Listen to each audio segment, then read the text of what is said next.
Excuse me, folks, a little old. Good afternoon, everyone. Welcome to another episode of Spilling Tea. I'm your host, Tiffany Daniels. We're going to that horrible world known as the JRC. But before we do the disclaimers, a small in-house roommate-to-roommate debate.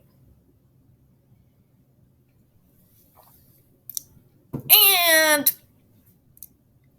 showing a little bit my own personal form of autism here. Okay. Pull the ponytail out for a moment, and then I'm going to put it back in because, yeah. Okay. Hall roommate, also known by us girls as a honorary girl. Paul says, this is not boofy. My autistic ass is saying, it's boofy and hair is getting in my way and it making it possible to see out of this eye. Driving me nuts. Make me nuts. So solve this for us, YouTube, because I'm putting the ponytail back on for the sake of what's left of my sanity, which, let's face it, these days is not that much. All right. Sorry. I want my hair flat when I get my hair straightened. It's kind of like how I can't, personally tolerate those loose ponytails. They make me nuts. I don't know if it's a sensory thing, but help us, YouTube. And I'm sorry, but speaking of autism, allow me to wrap this back up because it's going to make me insane throughout the entirety of this video if I do not.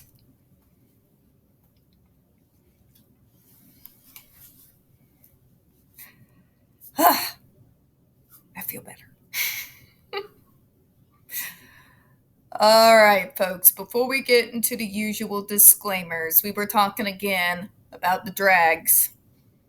Because me, Paul, our general circle of interchangeable roommates and friends, who we've all roomed with each other at one point in time. Welcome to call center roulette.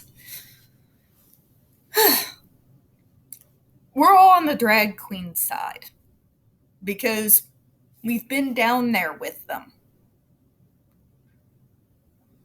And yeah, even the girls who have been talking with the rest of us, they haven't been going out on TikTok and talking about it, but they've been looking to their home defense. This is the environment that certain conservatives, not all of you, but certain ones, this is the environment you all create. Same as your ancestors did with the rich trials. Oh, that person is different?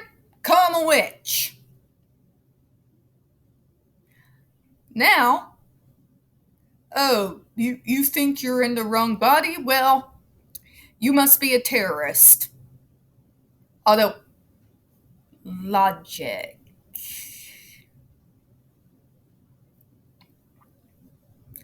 It's to defend themselves. Kind of the same reason why I've got a few swords here. Not guns, even though I know how to shoot. It's just not really good to have that sort of thing in city limits because I'm a sane person. You get where I'm going, right? When you breed an environment of fear, people on both sides are going to arm up. Look at a history book sometime. Alright, in the description box, you're going to find a link to the article that the Judge Rotenberg Educational Center doesn't want you to read. It's written by NeuroClastic, a small non-for-profit started by autistics for autistics, wherein they interviewed and surveyed over 900 ABA professionals in regards to the JRC's so-called behavior modification program. Matter of fact, the JRC doesn't want you to read this article so bad, they've threatened NeuroClastic with a defamation lawsuit if they did not remove it from the website. NeuroClastic has refused. So, folks, you know the drill. Please read that article. Share it on all your social media. You also have linked in there the article from Ozarks First in regards to the Agape boarding school, now known as Stone for Help boarding school situation.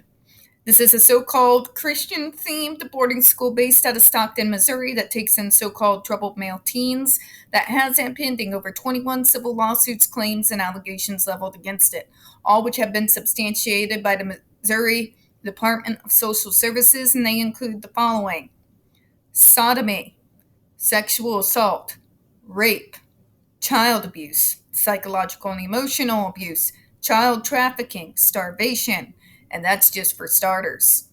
You have one former staff member arrested by the FBI, another a doctor still on the premises with full access to the boys, up on multiple, folks, literally multiple claims of sexual assault, sodomy, and rape. Again, substantiated, hard evidence, ER documents. Get where I'm going with that.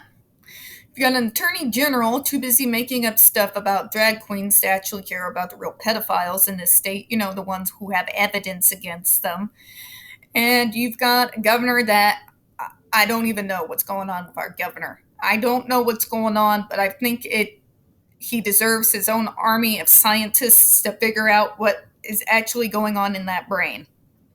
So please send help, and also, folks, send that article throughout social media if you would. We'd appreciate it. We got the pertinent links to the Stop the Shocks campaign as well, including Hoya's massive archive on the subject, the templates, Jennifer Masumba's behavioral sheet of shockable offenses, a clip out of the 7-hour ordeal undergone by Andre McCollins back in 2002, and the ever-present, self-explanatory Change.org Shut the Judge Rotenberg Center Down petition. When we discuss the JRC, you're going to hear vivid descriptions of and catch clips of surveillance footage of people with disabilities being tortured and abused. If you do got young children present, folks, please go ahead and use those headphones, all right? All right, trigger warning, which is why my mouth is here. We are about to once again descend into the mad ravings of the lunatic mind known as Dr. Matthew Israel. You're going to hear gaslighting, victim blaming, pseudoscience, a whole mountain of lies. Enough mountain of lies that make AH look like an amateur. And it is all coming from a man with a massive ego and even larger God complex. So just, you know, folks, you know the drill, right? Be prepared for the stupid. Okay. So where we left off, we just read one of the so-called testimonials from an individual who was expecting to receive a high school diploma from a school that is not accredited. My God, that must have been a rude awakening. Could you imagine that? I'm sorry, maybe this is kind of a weird thing to fixate on at the moment, but imagine you are going through all of this horrific hell. You're being starved. You're being shocked. You have a random staff member grab you at any time and threaten you to deliberately trigger you. And you get to the end of all of that, and you've kept your head down and managed to survive. And you come to find out at the end of the program, there is no diploma. Because I would snap. Electronic device on me or not, I would snap. Just saying. Maybe it's a weird thing to fixate on, I'm sorry. I've been told I do that on occasion. But let's move back to where we were. It is important to note that the JRC does not use isolation rooms. Doctor, stop. Stop with the bullshit. Let me explain something to you, doctor, in small words. Just because you do not have rooms that you have selected and named isolation rooms does not mean that you do not isolate people. Let me make it very much more simple for you. If you isolate a student in a room where their only interaction is with a staff member, and they are not allowed to talk out unless given permission to. That's an isolation room. Okay? I feel like I'm back in the 90s having the argument of what the word is again. Don't get me started on that. I still have headaches from the 90s because of that whole thing. Please do not bring back the mincing of words. They are on loss of privileges. They can only interact with this one staff. They are only allowed to talk when you say they are allowed to talk. Point blank, doctor? Even though you don't have a big sign that says isolation room, it functions as an isolation room. Okay? God. I'm sorry, but I get like PTSD flashbacks from the 90s when people just start trying to argue over the meaning of words. God, send hell.